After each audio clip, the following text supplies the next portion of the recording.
Tsaka ibang-ibang sining, di ba? Dahil pag na-establish mo na yung pangalan mo, hindi ka na malalaos. Tulad ng mga movie star, nalalaos eh.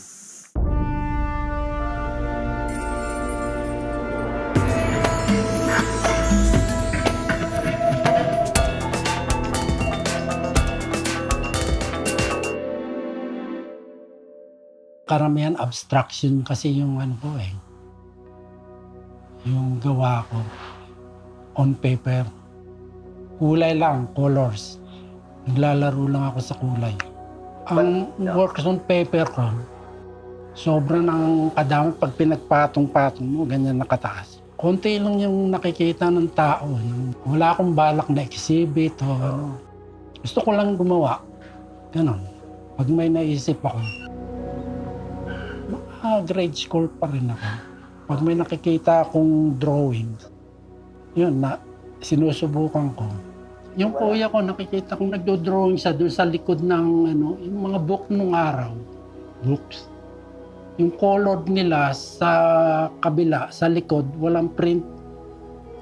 Sa harap lang. Doon siya nagdo-drawing.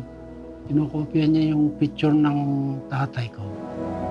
Yun lang ang alam kong sa fine arts. Wala akong naisip na maging pintor, wala. Basta gusto ko lang kumuha. Kaya nga yung mga tao nung araw ano ba yung mga kinukuha mo? Paano ka kikita dyan? Una yung pare, yung father regent namin. Bumili sa akin ng ukit. Tapos may 3 interior student kumukuha rin sa akin. Wala, hindi ako sumusunod doon sa mga dress code. Dress code doon White sa taas, black ang ipababa. Hindi ako sumusunod doon Wala, yung pinapunta yung mother ko. Ayaw ko na rito. Nag-quit na ako. Kami, mga barkada, minsan nagpipinta pa kami sa Mabini. Kasi pa yung gallery doon, pag may magdala ka ng 4, bibilin lang yun, pero mura lang. Next week, gano'n na naman. Iba-ibang gallery. Nagpipinta kami doon sa PWU. Tapos dadalhin namin doon. Yung mura lang, pero iba ang pirma. Style namin parang yung mga Mexican art. Maraming burloloy. May pagka-primitive na hindi mo maintindihan. Pero nagbebenta rin kami sa gallery noong araw. La Solidaridad. Doon ako ng exhibit ko Kami ang unang nagbukas doon. Nagja-judge para makapasok ka rin sa gallery. Sila Ocampo, sila Angkyokok, si Ding Roses. Basta may picture ako Kinopia ko lang.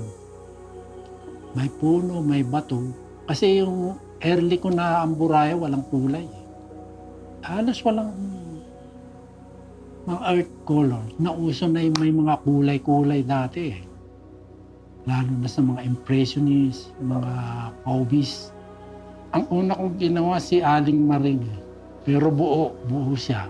Parang tinawag lang nila na si Maring yun Kasi medyo may ka-ethnic Ethnic yung design, mga stripes, mga kung ano-ano. Pa sa Hawaii yun May isang Pilipino ron na may gallery.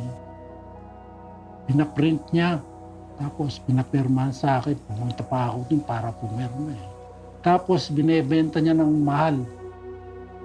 Sabi nga niya, mas mahal pa yung print ko kaysa dyan sa painting mo Wala lang sa akin yung pera, wala. Basta nagawa ko, okay na sa akin.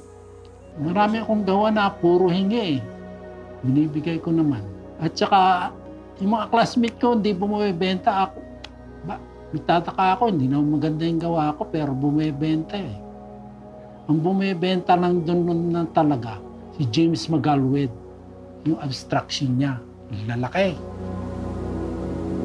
Dati, yung mga mining doon sa bundok, yung sinisira nila yung yung mga kahoy doon, mga tubig. Merong ang panahon nun, yung mga rocks doon naging puti lahat. Ano yung mga kahoy namamatay. O kaya yung mga talahiban sa bundok. Kaya nila sinusunog yun para sa mga ano yun. Pag tumalbos yun, para makakain yung mga alaga nilang hayop. Kaya naging ecology eh. Karamihan ng mga landscape may tao eh. Di ba? Parang nakakasawa na eh. Kahit na i-abstract nila, nandun pa rin yung mukha ng tao eh. Sinubok niya yan. Yung may tao, hindi mabili, gusto nila yung walang tao. Kasi pag yung walang tao, ikaw na maglalagay ng tao, yung ikaw ang mag-iisip.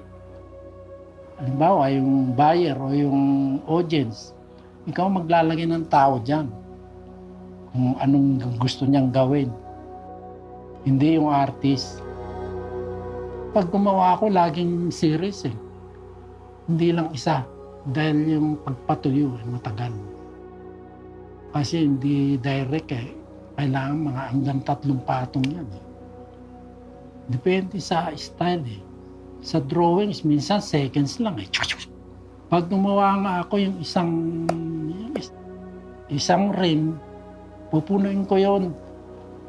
Ganon ako gumawa. Sinubukan ko rin yung mga 30 isang araw, tsaka 50 watercolor. Maghapon yun. Gusto ko lang masubukan yung kung gaano ako kabilis, puro abstract. Alam mo, hindi ako makadrawing ng tuwid na na linya. Alam mo kung bakit? Malakas ang tibok ng puso ko eh.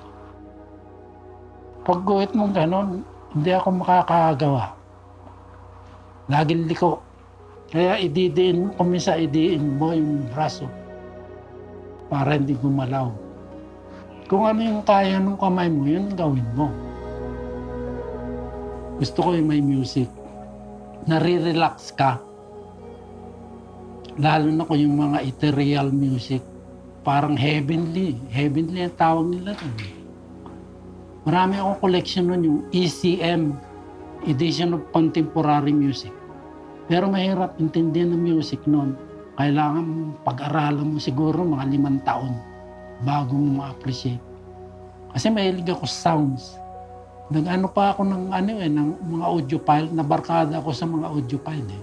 Mahilig sila sa technical, yung mga gamit. Hindi naman sa music sila mahilig eh. Yung tunog, yun yung mga audio files. Sa music, hindi mga simple lang ang music nun eh. Halimbawa, nagpipinta ako. Tapos bigla ang pahinga ko, magdo-drawing naman ako sa ibabaw ng kama eh. Kasi meron akong book na susunod eh. Yung black and white. Meron akong gawa, puro head drawings. Iba kung ano-ano yung naiisip ko. Puro head lang. Ganyang kakapal. Pen and ink. Black and white. Pero iba-iba, hindi pare-pareho.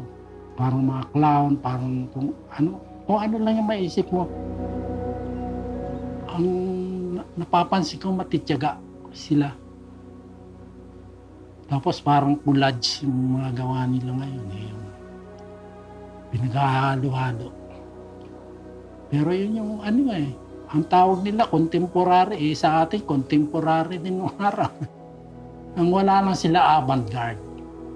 Malaki influence sa akin ng avant-garde. Yung parang may sira yung painting mo. Bakit ganun? Ganun ang avant-garde pero ngayon wala. Hindi nila dinaanan yun eh. Pero yung ang tawag ng mga bata ngayon, yung kukuha ka sa Photoshop. Tapos juxtapose. Tapos projection. Sabi ni Philip de la Cruz, yun daw ang uso ngayon eh. Kasi nung may isang competition sa Shell, sinabi ko sa kanya, print yan eh, yung pinanalo nyo eh. Hindi, ganun ang uso ngayon eh. Kaya wala tayong magagawa. Okay lang yun as long as tatagal yung image. Utak na lang ang ginagamit doon eh. Saan tayo magpapasalamat? Sa nature? Ang Diyos ba gumawa ng tao o tao gumawa ng Diyos?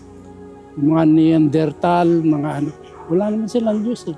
Mga Greek, marami pero hindi sila naniniwala sa afterlife. Anong ginagawa ng Diyos? Samantalang pag nakinig ka sa radyo, polluted na nga sa radyo yung mga ano eh, religious program. Eh, bakit hindi niya mapigil yung kung siya gumawa? Ano ba yun? Kung ikaw ang naglumika sa lahat ng bagay na nakikita mo, pwede mong pigilan lahat yan eh. Pero ano eh, may niyang meron talagang masama, meron mabuti. Kahit na sa mga hayop, meron eh. Kahit na yung mga virus eh. Sid, ano? Saan ang tuloy natin? Sa langit o sa impyerno?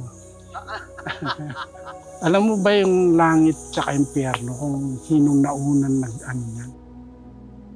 O yung religion na na sa Iraq, sa Rostya, Diyos nila si Asura Mazda. Kaya yung Mazda, yung nila parang pakpak. Kasi yun ang unang superhero. Kasi wala siyang pakpak pero nakasakay siya sa pakpak. Tsaka ibang-ibang sining, di ba? Dahil pag na-establish mo na yung pangalan mo, hindi ka na malalaos. Tulad ng mga movie star, nalalaos eh. Pag nalalaos ka na, konti na lang ibabayad sa'yo.